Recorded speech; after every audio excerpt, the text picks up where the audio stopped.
Bonjour à tous et à toutes et bienvenue sur la chaîne Reflet de Lune, j'espère que vous allez bien, merci pour votre présence aujourd'hui. On se retrouve pour le tirage des énergies de l'année 2025, secteur par secteur de vie, pour le signe du Sagittaire, Soleil, Ascendant, Lune, Vénus, mais également Mercure ou Mars, et également tout autre placement important dans le signe du Sagittaire. Je lance le générique, je fais le tirage, et je vous retrouve juste après.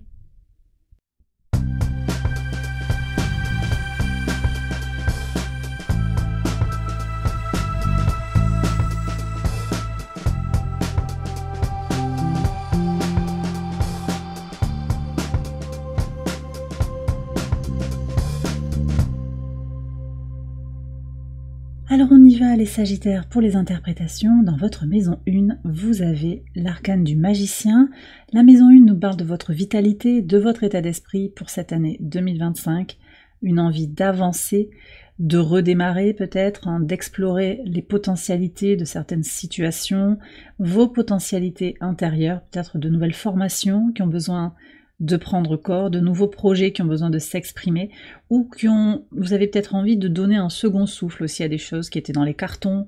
On a envie de démarrer, de redémarrer. Il y a la version de vous-même de 2024, la nouvelle version de vous-même sur 2025 qui a envie de s'exprimer à plein. C'est intéressant de voir que vous avez Jupiter qui va transiter en Cancer ça se fait le 9 juin 2025 et qui va entrer dans votre maison 8. Donc on est quand même sur une accélération des transformations. La maison 8, ici vous avez la carte de la mort, donc qui vient appuyer sur cette idée d'accélération, des changements, des transformations. Aussi peut-être un intérêt accru dans tout ce qui est lié, connecté à l'invisible, tout ce qui va être question de réincarnation, de connexion avec l'invisible, et ça ressort aussi en maison 12 avec le pendu. Davantage de spiritualité possiblement pour trouver sa force intérieure, ça c'est très clair aussi. Vous allez avoir des gains, je pense. Alors, ça peut être des gains matériels, mais c'est aussi des gains forts intérieurs, issus des transformations que vous allez opérer sur l'année 2025.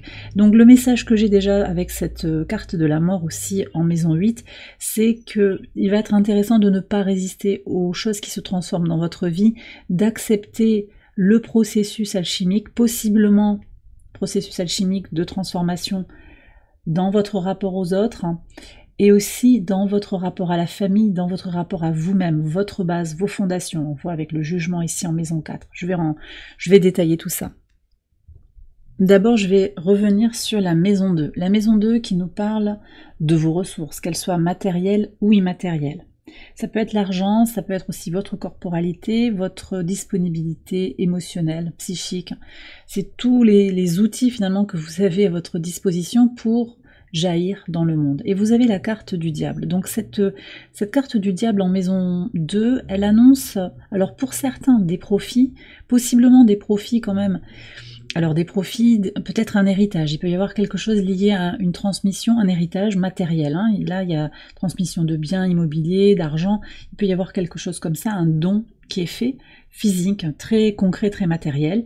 Pour certains aussi, il y a une idée quand même de se réaligner par rapport à l'avoir, un équilibre entre l'avoir et l'être, en se détachant de certaines attentes, voyez, de certaines attentes sur le plan matériel, en particulier sur le plan financier. Je pense qu'il y a une question aussi de réaligner ses aspirations, tout ce qui est lié à vos ressources avec sa vérité intérieure. Et ça ressort aussi dans l'axe Cancer-Capricorne, ici avec le jugement en maison 4 et le chariot en maison 10, donc votre direction de vie, la maison 10, votre contribution au monde, votre ascension sociale. Il y a une conquête qui est là, un esprit de conquête, une envie d'avancer sur tout ce qui est lié au professionnel, à l'occupationnel globalement. Que vous soyez actif ou pas, c'est voilà, qu'est-ce que vous apportez en fait dans votre environnement, qu'est-ce que vous apportez au monde, d'accord? Et on est accompagné par un avion qui décolle là. J'ai vraiment cette idée d'ascension. Mais l'ascension, elle peut se faire à la fois sur le plan matériel, mais aussi sur le plan spirituel, sur le plan d'un meilleur alignement, d'un alignement plus fort avec votre vérité intérieure. ce que je ressens aussi au travers du diable en maison 2, c'est peut-être l'idée de se libérer de certaines dettes.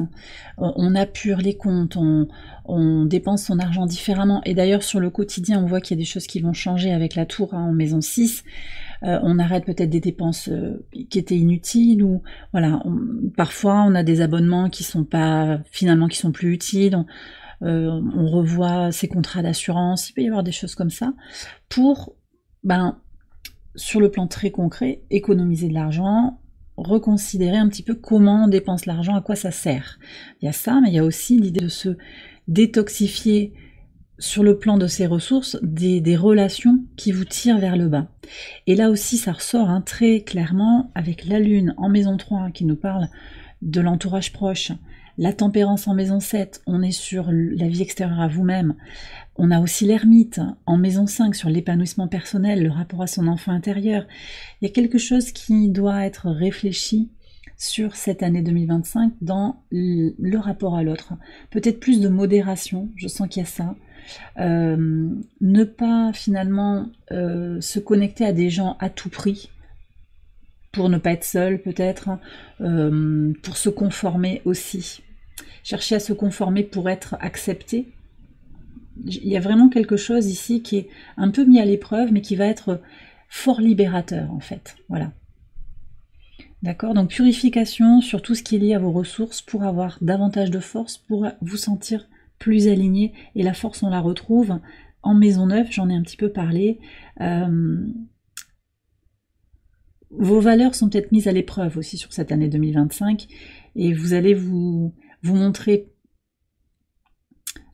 constant finalement, votre volonté d'aller vers ce qui vous semble juste, ce qui vous semble aligné avec votre vérité intérieure. Tout ça, ça risque d'être un petit peu testé, mais on voit que vous avez une année de libération de votre plein potentiel et de libération de toute forme de toxicité en fait. Alors sur la maison 3, j'en ai un petit peu parlé, la communication, les échanges, le rapport à l'entourage proche, le lien à un frère, une sœur. On a la carte de la Lune qui nous parle de modération, qui nous parle d'apaisement peut-être, d'un retour à quelque chose de plus véritable, plus de discrétion. Peut-être que vous parlez moins, mais vous parlez avec plus de poids. Vos paroles ont plus de poids.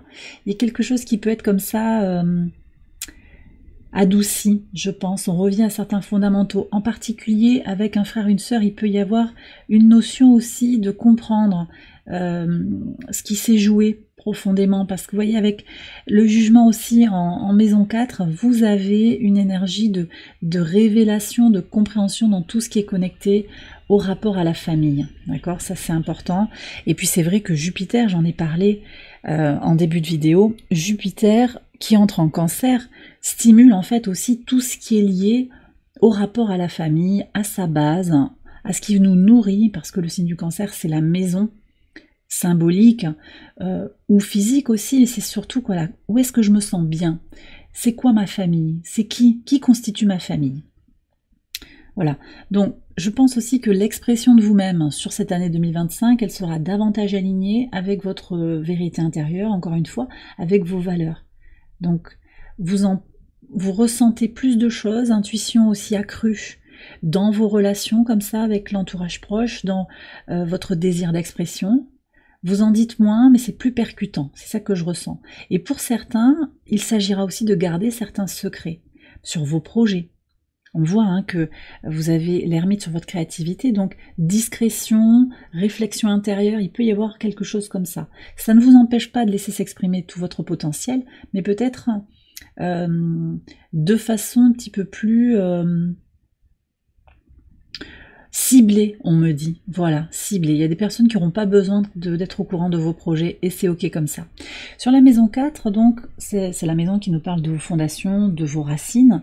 Vous avez le jugement. Donc là, on a un éveil, un appel, une prise de conscience par rapport à votre place, qui vous êtes, fondamentalement, qui est votre famille.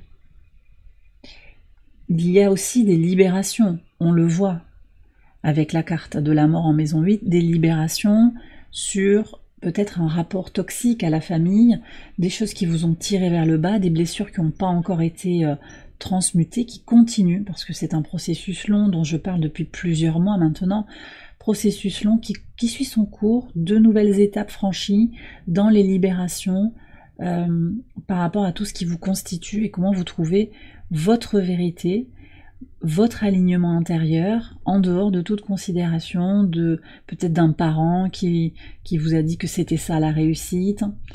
Vous tracez votre propre sillon et on voit qu'il y a une réussite pour vous-même aussi parce que c'est très intéressant. On retrouve quand même l'énergie du cancer ici en maison 10. Donc vous n'oubliez pas les vôtres en fait. Vous savez d'où vous venez, vous savez ce que vous avez traversé comme épreuve et d'ailleurs vous reconnaissez aussi sur cette année 2025 comment les épreuves passées font de vous la personne que vous êtes aujourd'hui, avec vos forces, parce que tout ce qui ne vous a pas écrasé, ben ça vous a aidé à vous construire. Et la version de vous-même, aujourd'hui, au moment où vous regardez la vidéo, elle est là aussi parce que vous avez traversé ces épreuves. Il y a beaucoup de sagesse, je pense, qui se dessine aussi pour vous sur cette année 2025, parce qu'il y a des prises de conscience, des transformations, des transmutations. On a aussi l'énergie de Pluton, alors c'est intéressant de voir que par rapport à votre ascendant en particulier, ascendant Sagittaire, Pluton entre dans votre maison 3, là en étant en Verseau.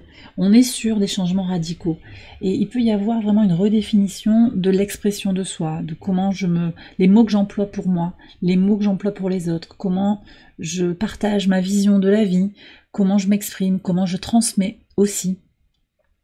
Et d'ailleurs, on voit que sur tout ce qui va être lié aux apprentissages, à la transmission, aux formations, il y a quelque chose qui se solidifie aussi.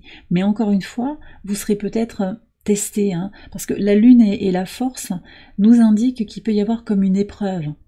Alors c'est pas forcément quelque chose d'insurmontable, c'est surtout quelque chose qui va vous aider encore à grandir. D'accord ?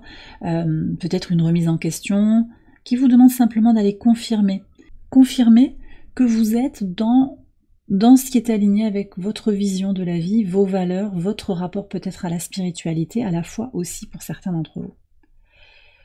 Ok, alors je continue sur la maison 5 qui nous parle de votre créativité, de vos enfants si vous en avez, de vos projets. Les enfants, ça peut être vos projets aussi, ça peut être vos petits-enfants pour moi là dans ce tirage, ça peut aussi être vos animaux domestiques.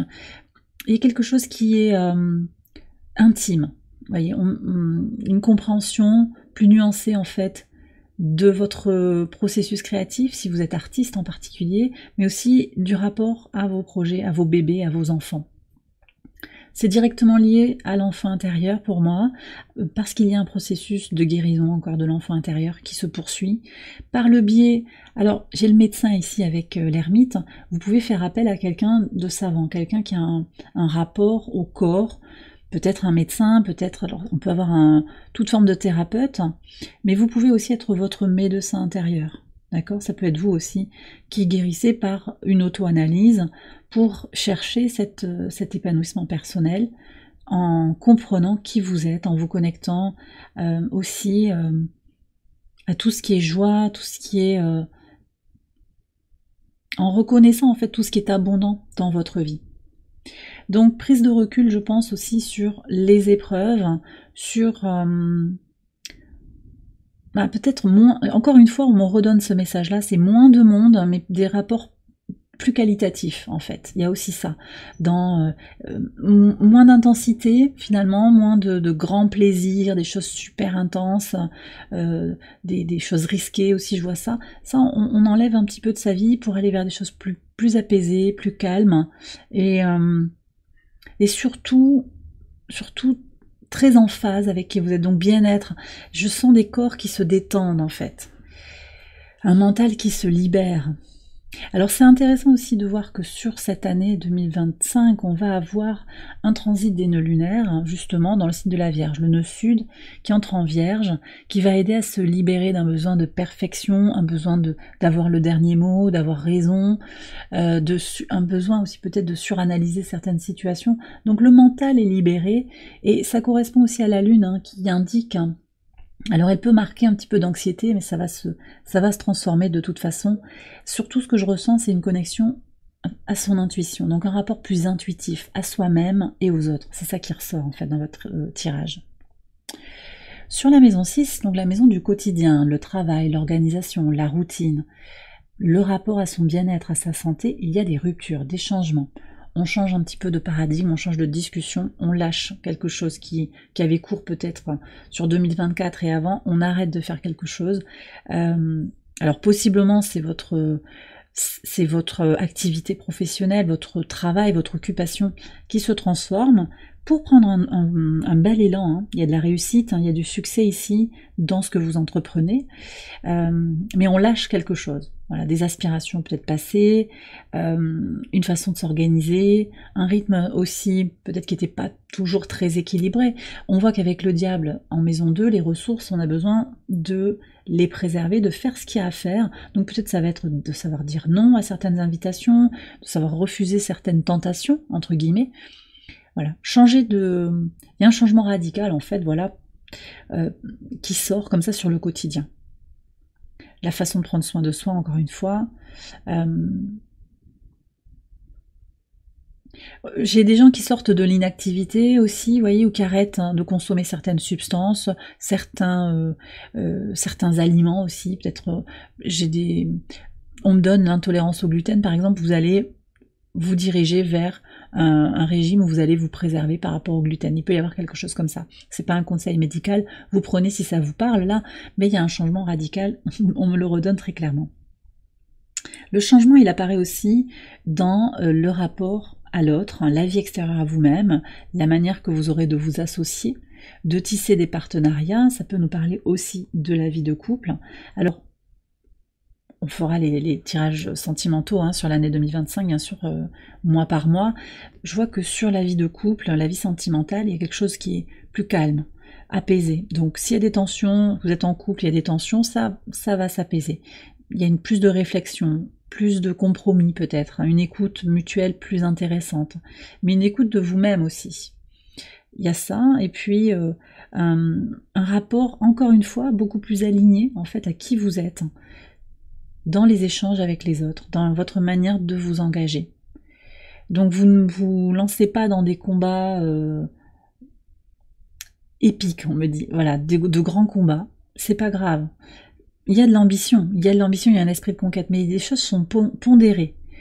Avant de s'engager, on prend le temps de connaître l'autre, de le comprendre. Vous voyez, j'ai ce processus en fait de calme, de qualité plus que de quantité ou d'intensité. C'est la qualité de l'échange qui va primer. Parce que vous vous connaissez aussi, parce que vous vous connaissez de mieux en mieux, vous allez vers une communication. Alors, on a quand même l'énergie du Sagittaire, donc c'est quand même une énergie de rencontre de l'autre.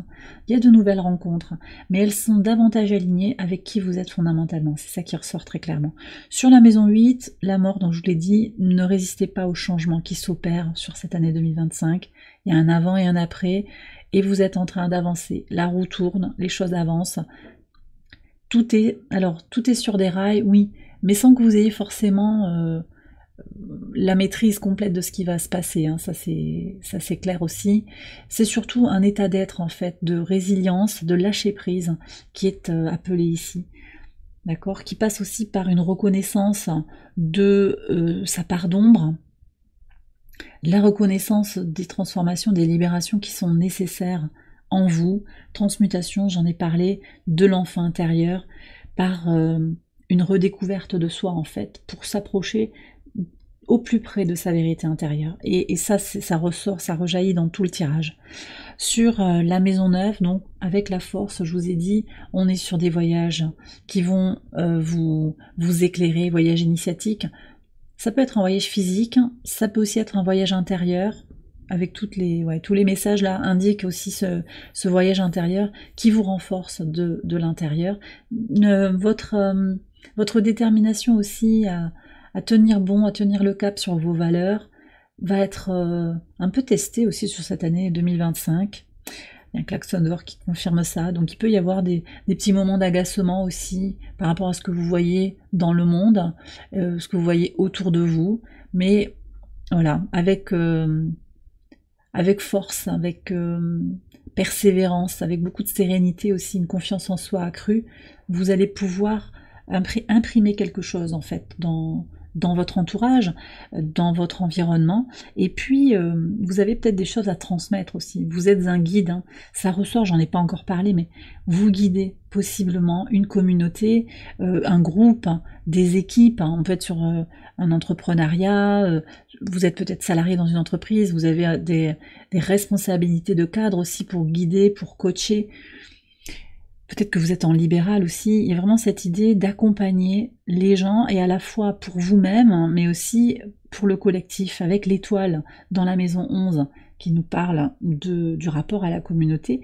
Il y a un potentiel d'amélioration, avec une connexion à des gens qui vous... Je l'ai dit en fait, vous recherchez la qualité, donc on est plus sur la qualité des échanges, et la source vous apporte ces rencontres au bon moment, d'accord? Donc les rapports comme ça à la communauté sont protégés, vous allez reconnaître un petit peu sur qui vous pouvez compter ou pas, et puis vos projets, vos espérances, elles sont très soutenues, donc ne perdez pas de vue un petit peu vos objectifs, quels qu'ils soient, ce à quoi vous aspirez, parce que c'est protégé, vous êtes guidé. Pour certains, il y a un rapport renouvelé à tout ce qui est spirituel, d'accord? Donc peut-être des projets dans le spirituel, dans l'épanouissement, ou en tout cas une envie de vous épanouir au travers de vos projets. Et ça va être très soutenu sur cette année 2025. Et puis en maison 12, on a le pendu. Alors la maison 12, c'est les leçons à intégrer, c'est ce qui est invisible, et donc on a bien une synthèse un petit peu avec ce pendu de ce qui est dessiné dans tout le tirage, c'est-à-dire qu'il y aura des choses à libérer, il y a un avant, des relations, des circonstances, des habitudes à lâcher, des positionnements à lâcher, pour aller vers quelque chose encore une fois, on me redonne sans arrêt, plus aligné avec votre vérité intérieure, quelque chose qui va vous correspondre davantage, mais il faut lâcher aussi. Donc se défaire peut-être d'objets qui sont chargés énergétiquement, des idées aussi, des valeurs peut-être pour certains. C'est vrai que Pluton en Verseau transforme la société de façon très collective. Et aussi, j'ai un petit peu parlé des nœuds lunaires, mais le nœud nord en Poisson invite à se reconnaître comme étant un individu avec de multiples facettes, à s'aimer comme on est, mais à aussi aimer les autres dans l'énergie d'amour inconditionnel comme ils sont. On va vers quelque chose sur le plan de l'humanité qui est beaucoup plus universel, qui prend en compte l'individu, qui l'accepte comme il est en fait. Et vous vous incluez dans ça, avec cette idée que nous avons chacun en nous une part de divin, et qu'en cela, il y a quelque chose de magnifique en fait à reconnaître, et à reconnaître, à célébrer en fait, à célébrer. Donc célébrer le divin en chacun d'entre nous, sans jugement, et à commencer par soi. Voilà. Donc une approche aussi peut-être plus spirituel en fait du rapport à l'humain et du rapport à soi-même, comprendre qu'on est sur un chemin d'expérience, que cette incarnation nous permet de vivre des choses qui font grandir notre âme. Alors je vais faire une extension de ce tirage, vous la retrouvez sur Patreon, je vous ai mis le lien en barre de description. Je vais approfondir les messages de ce premier tirage, maison par maison, avec un autre tarot, on va aller voir ce que vous avez à savoir de plus pour cette année 2025. J'ai terminé le tirage ici sur YouTube, j'espère qu'il vous a éclairé. Si c'est le cas, je vous invite à liker la vidéo, à vous abonner, à partager, à commenter. Vous pouvez également aller voir les autres vidéos de cette série pour votre ascendant, votre lune, votre Vénus, mais également votre Mars, votre Mercure ou tout autre placement important dans un autre signe. Je vous souhaite une excellente année 2025, je vous embrasse bien fort et je vous dis à très bientôt pour les prochaines vidéos. Bye bye.